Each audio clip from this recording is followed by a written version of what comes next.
Booni maaf rajjeefte sababni maa inni eennutu duubaa harka qaba ragaa qabatamaa waan isinitti mu qaba hanga dhumaatti na faana tura viidiyoo sheer walii godha gaafa isin viidiyoo dhumaa waraabde ufajjeesuuf deemaa nagaatti isin jaaladha ummata kiyya bakki boqonnaa kiyyaa bakka san jettee gaafa isin murtee fi murteessitee aada harka qabattee dhaabattu ummanni abaaramaan komantii abaarsaa komantii fokkisaa komantii lubbuu namaa balleessisu nama jalatti barreessu komantii san isinii dubbiseeti gara dubbii dhumaatti waliin deemna komantiin jalqaba irratti ani arge waan garaa nama nyaatu achitti walgarra anis dhufaan jira wallaahi tunis uf jibbitee jirti ufajjeesuuf daaf deemti obboleettii tiyya bakka sanitti boqonnaan hin jiru jireenya lafa kanarraa irratti yoo sitti mijatuu baate harri boruu miti kaleen har'an taatu jabaadhu hojjedhu obsa qabaadhu boru jijjiiramta komantiin itti aanu dafii deemiidha jibbee mucayoo tana yookaan jibbitee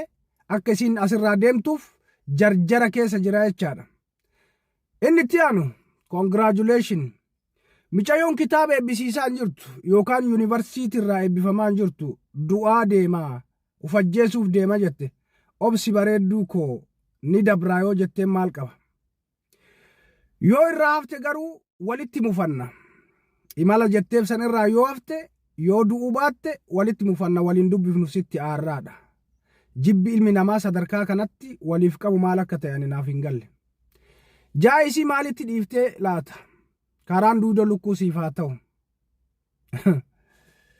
hin eebbifte moon abaartee waan isaa naaf hin galle hundaafuu hanga ummanni keenya Oromoo kun walitti jabaate addunyaa walitti hin jabaanne harkaan waa walii godhuu hin danda'u harkaan waa wal godhuu hin danda'u komantiin garaa nama balleessu komantiin miira keessa nama galchuu du'a namaaf hawwuun ummata keenyaaf waan salphaadha nagayaan boqadhu mucayoon ufajjeesa jedhaa jirti inni akka waan duutee godheeti ammaanu du'aayii godhuufi eegale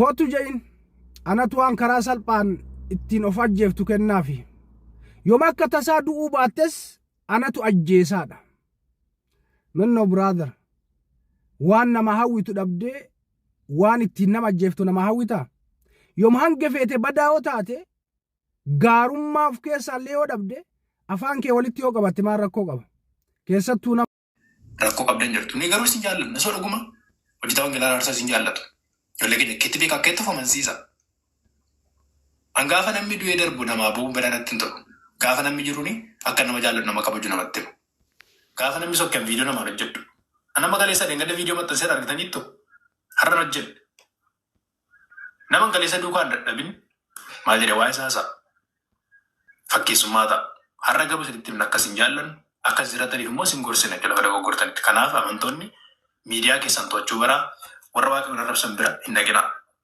dogoggoratti sinoofaa xaxxanii jala seentanii koomentii arrabsu barreessuu fi dandeessu. Yoo tokko godhaa jechuu komitis miira sana keessa hin jechuu barbaadeen. Kanaafi bakka akkasiillee hin dhaqinaa.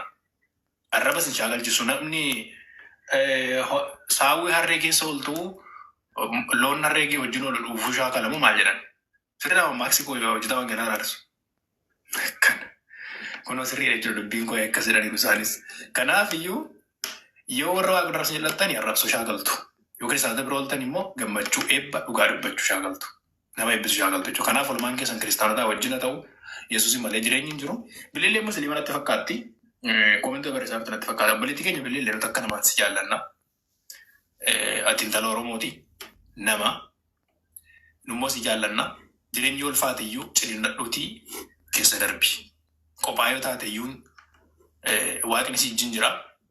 Inni si dhagaa si arga. Namni si jaallatu akka jirutti amanii ofii keessa of jaalladhu. Namni yoo of jaallate of hin balleessu. Of jaalladhu. Of jaallattee hinnaani amma akka ofii kee barbaachiftu akka taate obbeetta. Ofii kee qofa immoo miti namaaf biyyaaf illee barbaachiftu akka taate lakkaa'e. Barumsa guddaan qabdu ta'e illee ati barbaachistudha. Gama keetiin maatii keef ofii keef illee. Kanaaf jabaadhu yoo qophaa taate somaa miti ilma darbama. Yoo duroomti somaa miti hoyyomti somaa miti.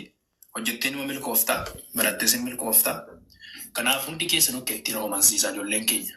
Musliimas ta'a kiristaana waaqeffataasi please abdiin kutinaa hin sodaatinaa.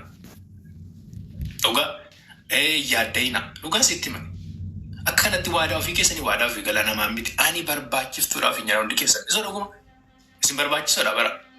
Nama duwwaa ofii keessaniifis nama biraafis barbaachisoo akka ta'u akka.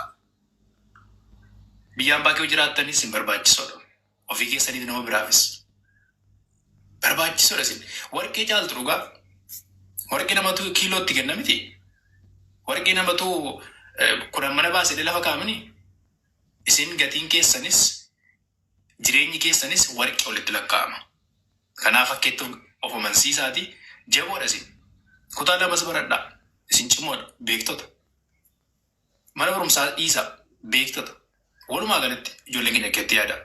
Amma isin irraa irra isin deebi'a. Kiristaana waaqeffataa waan barbaadan itti amanaa. Waan barbaadan ta'a. Isinii gatiin keessan guddaa akka ta'e of amansiisaati. Jireenya keessan jiraadhaa. Nama isin balleessu irraa immoo irraa fagaadhaa. Of jaallattanii jennaan, of kontrool of to'attanii jennaan, namillee akka salphaatti isin miidhuu hin danda'u. Namillee akka salphaatti jireenya keessan balleessuu hin danda'u. Qabeenya keessanii ittiin jiraadhaa. Itti fayyadama qabeenya keessanii, itti fayyadama miidiyaa keessanii beekadhaa sirriitti. Kanaaf jaalalaan deddeebi'aa hundi keessan biratti jaallatamoodha. Akka itti of amansiisa. Okay? Har'as akkasiin jaalladhu isinitti himnu boriddoo dargina isinitti himnu qabnu waan ta'eef. Kana gooftaa isin eebbisu xumuradhee ani eebbifama dubbadhaa warri kaanillee.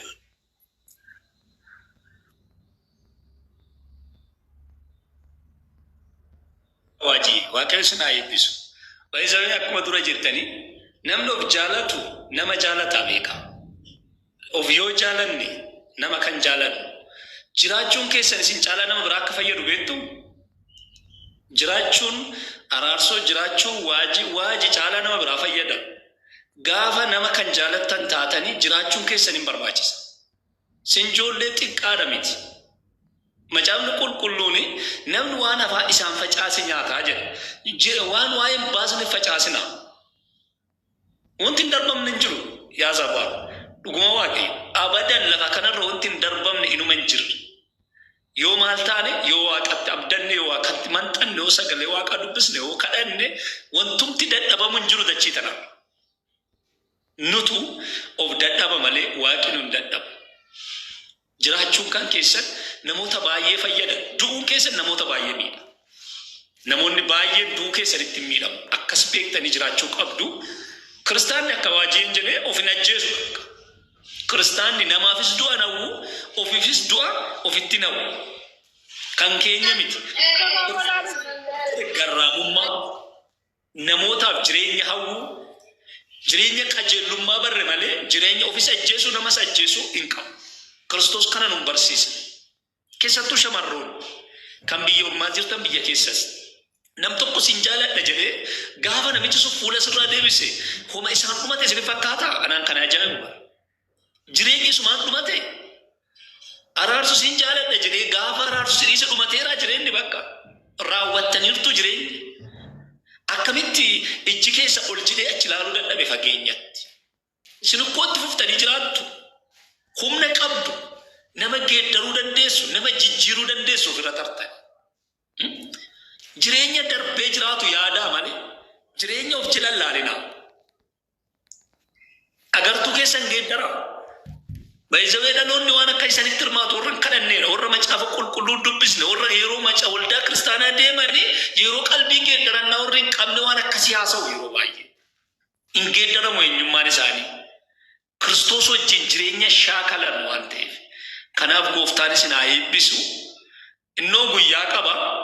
Guyyaa isaa eegdanii deemtu boqonnaa dinqii teessoo naga'aa kan Kiristoos cinaa isaatti nu qopheesse qabna. Mandara sana akka hin dhabne. Ishee akka hin dhabneef halkanii guyyaa Yesuusin lallabuu qabna malee harkaan ishee hin dhabuun. Kiristoos sana jaalatee na waamee dhiiga isaa dhangalaasee biraa deebi'ee dhabuu moo? Haaloo ofitti hin dhiisu. Hin dhiisinaa isinis. Yesuus isin jaalata. Jireenyatu isin keessa jira. Humnatu isin keessa jira. Isin eenyuun caaltu. Eenyuun humna qabdu.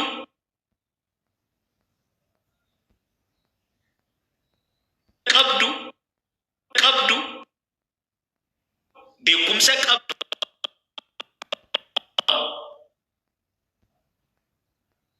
As deemaa jiran illee booddeen mana banaa. Baay'ee turuu hin danda'u kana caalaa eebbifamaa sinaa eebbisuu bilsaa isaan faa bu'anii jiru warra kaallee dubbadhaa nagaa wal gaafadhaa yaada qabda waliif qoodaa'ee waa tokko hin agarre. Koomentii viidiyoo sana hojjetan koomentii tokko tokko yeroo isinii barreeffamu ol baaftanii irratti hin deebiin laatina. Mucaa tokko ilaalaan ture. Dhaamsa kana mucatti kan qaqqabsiisa. Urjii jedhamti. No sorry biiftuu. Biiftuu jedhamti. Duubaa jiraatti mucaan kuni. Amma miidiyaa irratti baay'ee dubbatti. Keessumaa kaleessaaf dheengaddaa isheen illee boosii viidiyoo hojjetaa turte waan isaa. Koomentii itti barreessanii ati immoo yoom duutaa jedhu mucattiidhaan. Koomentii tokko tokko wal baaftee irratti hojjetti. Ati immoo yoo fajjees taate of ajjeesi jedhanii koomentii fa'aa barreessuuf. Waa kana wal qabsee viidiyoo hojjechuu yaadeen immoo xiqqoo itti ilaalee dhiise. Mucattiin suni ana biratti gooftaa fudhatte intala kooti. Gosa dhugumaa dhaamsa kanatti naa dabarsaa. Isheen na yaadadha naannoo waggaa tokko itti deemeera. Mana ishee bantee shirnatti gonaana naqee amansiise. Yaadatti ishee illee hin beeku. Tokko miidiyaa qabattee yeroo siree gara tiktaakii dhufti mucaani. Isheen biratti gooftaatti amante jechuudha. Kanatu waadaa ishee galchisiise. An akka isheen jabaattu hin barbaada. An akka isheen jiraattu hin barbaada malee akka isheen miidiyaa kana keessa baddee jireenya ishees miitu akka isheen dogoggoratti seentu hin barbaadu. Mucattii biiftuu jedhamtu jechuudha. Biiftuu eenyu akka isheen taate maqaa abbaa ishee biiftuu eenyudha. Baan beektam mucattii. Biiftuu eenyuti jenna mana beektan jirta asirraa mucatti maqaa ishee saduma. Biiftuu eenyuti. Namoonni mucattiidhaa fi koomentii hamaa barreessaafii jiru. Mucattii sana viidiyoo kana nu qaqqabsiisa. Isheen jaallatamtuudha. Kiristoosiin amanattee jirti. Namni Kiristoosiin qabu immoo hunda irratti aboo qaba. Cubbuu irratti, lola irratti, jibbamuu irratti, biyya lafaa irratti aboo qabdi. Akka itti of amansiistu mucattiin. Biliisa obboleettii keenya nuyi jaallanna. Yooti mana geebante mana geetti dhumneessitti immoo dandeenya akka obboleessi tokkotti ani. Anatu immoo waadaa si gashisiis irra sii deebi'a. Ana waadaa si gashisiis atanaaf mucaa koo jedhamte jechuudha. Intala koo yoon jedhee nan sobsiisu. Anaaf iyyamu waan ta'eef. Kanaaf obboleettii koo biiftuu miidiyaa kanatti of hin gatin. Jireenya kee jiraadhu. Namoota miidiyaa kanatti si arrabsan koomentii fokkisaa si barreessan hin dhagahin. Ati nama jabduudha. Gooftaan baay'ee si jaallata. Nuti kiristaanonni si jaallanna. Macaafa sirriitti baradhu. Jireenya kee jiraadhu. Jecha miidiyaa kanarraa sitti dubbatamu hin dhagahin. Gurra kee biyya lafaaf miidiyaadhaaf hin argisin. Miidiyaa kee seeraan itti fayyadami. Jabaadhu hojii kee hojjedhu. Jireenya kee jijjiirtaaf jijjiiraa jirta ammasi. Jabaadhu. Kana dhaamsa siif dhaamu. Kanatti immoo jabaadhu siin jedha obboleetti. Yoo mana bantee mana keetti dhufe taasisuu si gorsuu nan barbaada. Ofii keetii waadaa fi galii. Ani nama cimtuudha. Ani harka hin kennadhu. Ani namaaf gadi hin jedhu. Ani seexanaaf gadi hin jedhu. Ambor nama guddoon ta'a jedhee ta'uu amansiisi. Kanuma siif dhaamaa galatoomi. Sinaa eebbisuun dhigeessan nu eebbifamaa. Yeroo gaarii qabaadhaa booddee walitti deebina. Eebbifamaa. Hunduma keessanis hin jaalladhaani. Uftaa sinaa eebbisu nagaan nu tura. Waaqayyo bara jireenya keessa na eebbisu. Hedduun natti tole. Akka gadi jira. Akkana jechuun hin jiraame akka dugda duuba deemu na taasise. Eebbifame dhugaa yeroo hundumaas hin jaalladhe hin kabaja.